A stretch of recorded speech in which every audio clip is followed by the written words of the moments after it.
लाडक्या बहिणींना हप्ता कधी मिळेल त्याची तारीख समोर आली आहे। तुम्हाला 19वा हप्ता मिळाला बहिणींनो। आता तुम्ही सर्वजण 20वा हप्त्याची वाट बघत आहेत। तर 20वा हप्ता कधी मिळणार आहे, तारीख कोणती आहे, तारीख जाहीर झाली आहे आणि तारीख कोणती आहे ती तारीख तुम्हाला सांगतो। व्हिडिओ पूर्ण बघा। माझी तुम्हाला एकच विनंती आहे, व्हिडिओला लाईक आणि चॅनल सबस्क्राईब करून घ्या। सांगतो हे बघा, 19वा हप्ता तुम्हाला जो मिळाला तो फेब्रुवारी महिन्यात मिळाला आणि तो होता जानेवारीचा।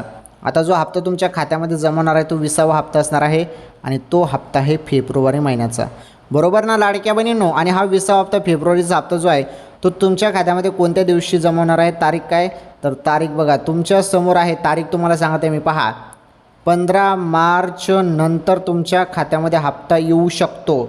आता ही अधिकृत तर माहिती नाही, परंतु एक अंदाजित माहिती आहे, चर्चा अशीच चालू आहे आणि दर महिन्याचा अंदाजानुसार 15 मार्चच्या नंतर हप्ता येऊन जातो, म्हणजे 15 तारखेच्या नंतर हप्ता येऊन जातो। त्यामुळे 15 मार्च नंतर हप्ता तुम्हाला येऊ शकतो। आता 15 तारखेला पण येऊ शकतो, सांगता येत नाही। वाटप कोणत्या क्षणी होईल, मोबाईलच्या मेसेजकडे लक्ष द्या।